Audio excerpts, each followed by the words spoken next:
Hi everyone, welcome back to Through the Eyes of a Therapist podcast. I'm Crystal Martinez Acosta, licensed professional counselor in the state of Texas and New Mexico too. I'm now licensed in New Mexico. Anyways, that's beside the point. Welcome back to the podcast about mental health. I just want to remind you, if you want to get into contact with me, please go to Instagram. That's probably the best place to write to me. If you have any other show ideas or episode ideas that you want to hear about, either from just myself or me and my therapist friends on Instagram. You can also find me on TikTok and Facebook. If you look up Clarity El Paso or Clarity Counseling, Consultation, and Wellness, you can book therapy with me on my website, www.clarityelpaso.com, or you can also book a speaking engagement or a workshop. Let's get started with today's episode about supervision and what my experience has been like being a supervisor in the state of Texas since 2019. So first and foremost, let's talk about the requirements to become a supervisor, a licensed professional counselor, supervisor in the state of Texas. Now, you can always go to the BHEC or the BHEC website and find out the requirements to become a supervisor. My title officially is LPC-S, which stands for Licensed Professional Counselor Supervisor, and I am qualified to supervise students postgraduate. So after they graduate from their master's programs in counseling, they're able to seek full independent licensure to become a licensed professional counselor. So in order to do that, after they graduate, they need to take their national counseling examination. They have to pass it. Then they apply for the LPC associate license at the BHEC website. I can link everything below that you'll need to start applying for that. If you're a postgraduate counseling student, you've already graduated, you're looking for licensure, I will go ahead and link the BHEC website with all the steps that you need. After you become fully licensed, which takes 18 months and 3,000 hours of supervised practice, at least 1,500 direct counseling hours or more. So it can be a balance of 1,500 direct counseling hours, 1,500 indirect counseling hours, and those are all supervised by your LPCS, and you can then upgrade to a fully licensed professional counselor. You can have more than 1,500 direct hours. So you have to have 1,500 or more direct hours. The other ones don't really matter. You could even have 2,000 direct hours and 1,000 indirect hours. So what counts the most and what it sounds like matters to the board or the Texas State Board at this time is that you get more direct counseling experience for your license. So all of that needs to add up to 3,000. Then you take a jurisprudence exam, you turn in all of your necessary paperwork at the BHEC website, and then you practice as a licensed professional counselor, fully independently licensed without a supervisor. You do that for 5 years. So that is the requirement as of right now if you want to become a licensed professional counselor supervisor.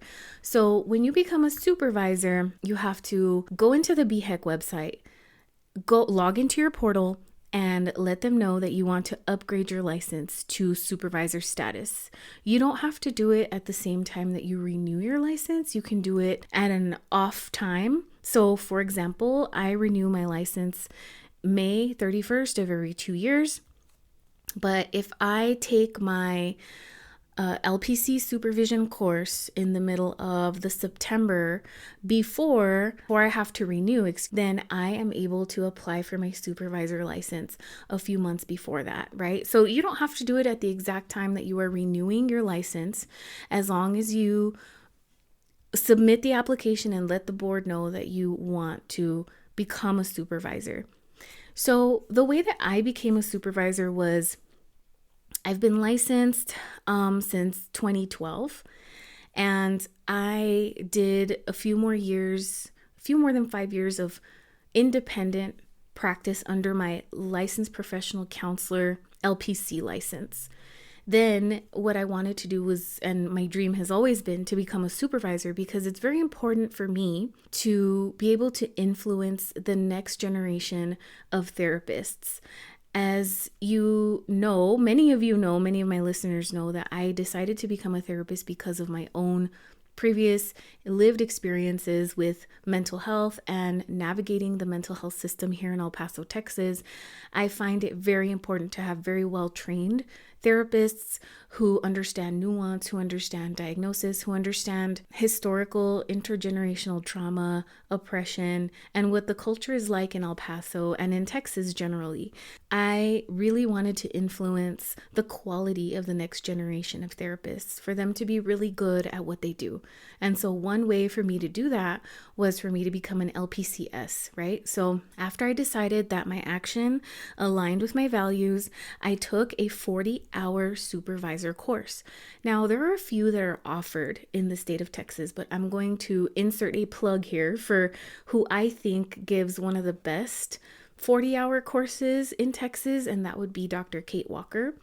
She is a great trainer and understands how to teach the supervision course very well. I believe that her experience in supervision and teaching the supervision course comes from her own deep knowledge of understanding what it's like to interact with the board as a licensed professional counselor, and then using all of that research and knowledge that she had in her own experience and created a course. And so she also had really good mentors as well.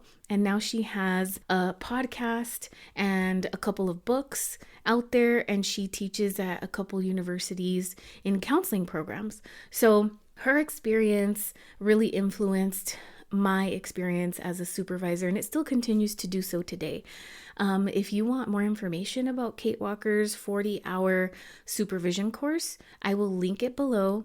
And remember that you have to take the 40-hour supervision course and complete it to upgrade to an LPC supervisor license. So please go to the BHEC website, make sure that you are falling within the timelines that you need to. So you also need to have 5 years of independently licensed counseling experience plus a 40-hour course. When you get your LPC supervisor license, the next thing that you should do is look for licensees, people who are, or supervisees, people who want to become fully licensed. And the way that that happened for me was actually pretty seamless. At first, when I took the course, I was under the assumption that I was going to be supervising people at my agency that I worked at that time, but it didn't work out that way.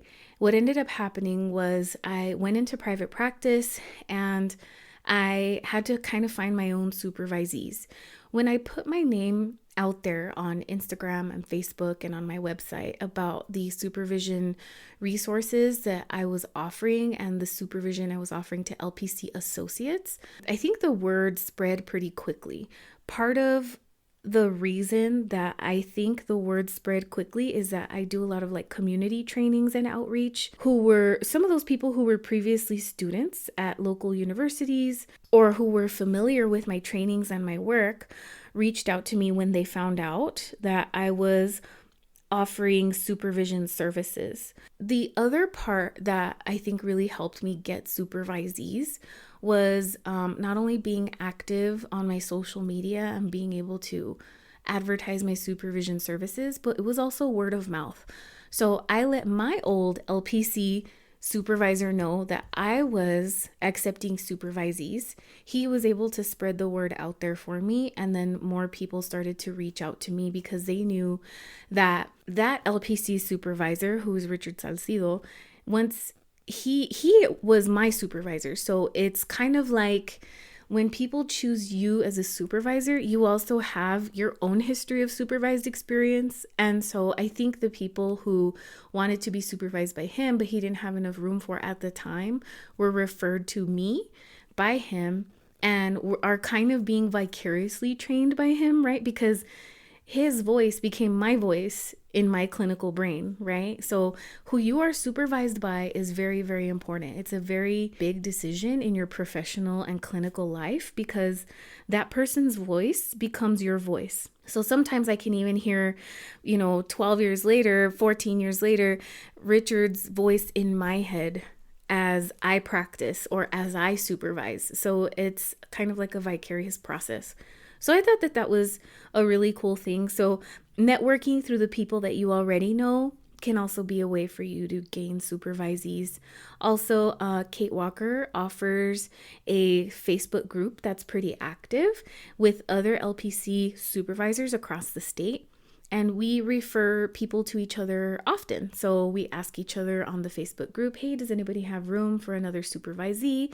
This is what they're looking for, XYZ. Please reach out to me with your information if you're interested or if you have space on your supervisee caseload to supervise them. And so we end up sharing information with each other, and we kind of know each other's niches, and we've become somewhat familiar with each other, and can refer associates to each other.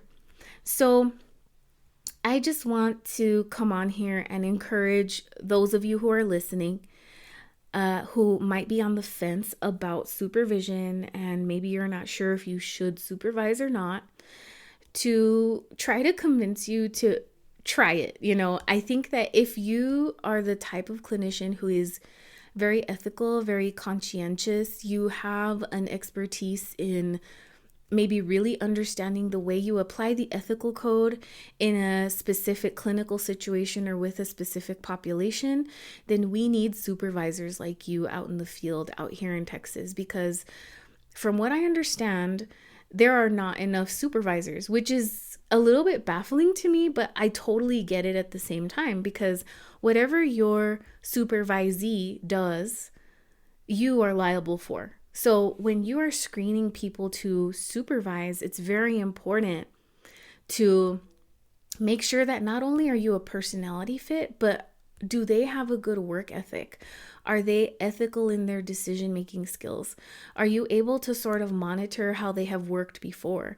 So something else that I forgot to mention in my recruitment strategy, it's not a strategy, it just kind of happens naturally, is that I became an adjunct faculty member at a local university. And so in the counseling program, the master's counseling program, I've been able to teach a theories course, an ethics course, and practicum, internship 1 and internship 2 courses. So in those courses, I've been able to kind of gauge what the students are like, what they're being taught, how they're practicing, and what their clinical skills are like. And many of them, after they graduate, have actually reached out to me to become their LPC supervisor. And in those cases, I don't have any really strong hesitations about taking any of them onto my supervisee caseload, because I am familiar with their work.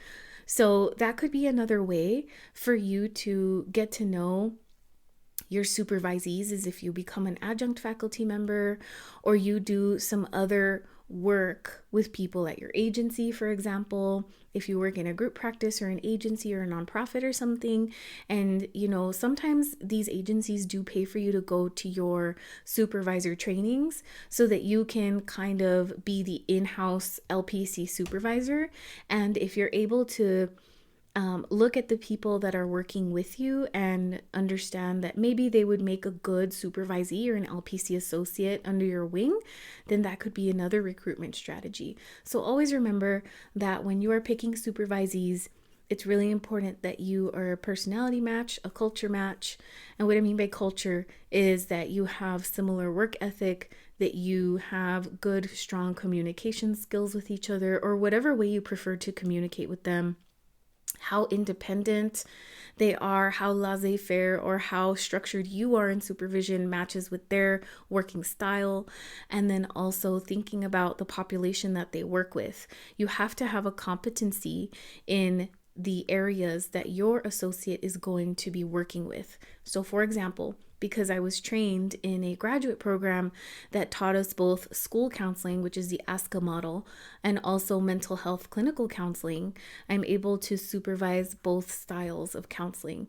And if right now, for example, not if, but right now, I have a mixture of people who are doing different types of work as clinicians, as counselors, as provisionally licensed counselors. So they are LPC associates, but they're working in different settings. So some of them have worked in immigration shelters, some of them have worked in hospitals. I have experience working in inpatient and outpatient hospital settings and intake settings. I also have experience in shelters. I have the educational experience in doing educational or guidance counseling, school counseling. And then some of my other associates are also doing just regular community mental health, outpatient sort of stuff. And some of them are actually doing private practice. So the ones that I've chosen to supervise who are in private practice are people who I feel have an entrepreneurial savviness, who have a strong work ethic, who can learn quickly, who are astute, who can absorb information quickly and be coachable and do tasks that have quick turnaround times, because there are a lot of business aspects to private practice that take a different level of responsibility than maybe somebody who is only working in an outpatient setting, who doesn't really have a business or entrepreneurial mindset. So when you're choosing supervisees, making sure that your niche and expertise and competency matches the areas that they're going to be working in. So for example, because I have my own private practice and I DIY'd it from the beginning, you've heard my story in previous seasons, how I held my baby in my left arm and with my right arm on my super old computer, I credentialed myself with insurances. I created my business license through the Texas Secretary of State website. I did all the business bank account stuff. I went to the SBDC. I did all these things, DIY'd it, right? So I know my business inside and out. And so in that way, I am super competent and able to coach people through at least the startup of their business, right? And choosing a business model and being ethical in their decisions, in their marketing, in their consent forms, in the startup, right? And so the way that they want to run their business is going to be up to them, because that's their entrepreneurial mindset. But for supervisees who desire to open a private practice, it does take a little bit of a different skill set. And maybe that could be a different episode for a different time. And I can bring on a fellow LPC supervisor who also supervises LPC associates who are in private practice, so that we can kind of compare notes and talk about what it's been like to supervise an associate who has their own private practice, because that's a separate niche as well. So there are a lot of things to consider as far as scope of practice, competencies, liability, how much room you have on your caseload also is another thing to consider. So I only take up to 6 supervisees at a time, because they do take a whole clinical hour every week, right? So you can see a supervisee for 60 minutes in a triadic session, which means 2 supervisees plus the LPC supervisor, and that counts as 1 hour of individual supervision. The requirements as of today, October, 2024, the requirement is that supervisees, LPC associates, need to meet with their LPCSs 4 hours per month, 50% group supervision and 50% individual supervision. If you happen to have more than 50% of individual supervision, that is fine. But if you are seeing supervisees in a group setting more often than 50%, then it becomes a problem. So you have to have a minimum of at least 50% individual meetings, or triadic, which counts as individual, with each supervisee. So thinking about your time management, thinking about when your associates get out of work, when their weekends are, and when you're able to have supervision. So the model that I currently use is 3 hours of individual or triadic supervision per supervisee, and then everybody meets in a group the last Saturday of every month. So we know that guaranteed, if they follow their attendance schedule, they will have at least 75% of their meetings be individual or triadic, and the last 25% will be group. And so this leaves enough flexibility for both the supervisees and myself to either cancel or reschedule or jump in on other supervision meetings. If we need to create an extra group supervision, it's not going to hurt their stats. So that's the model that I use currently, and I have a flat fee for each supervisee. Every supervisee pays $200 a month, and it's what I call all-inclusive, which is where we meet for the 4 hours every month. But what is included is, 24/7 support.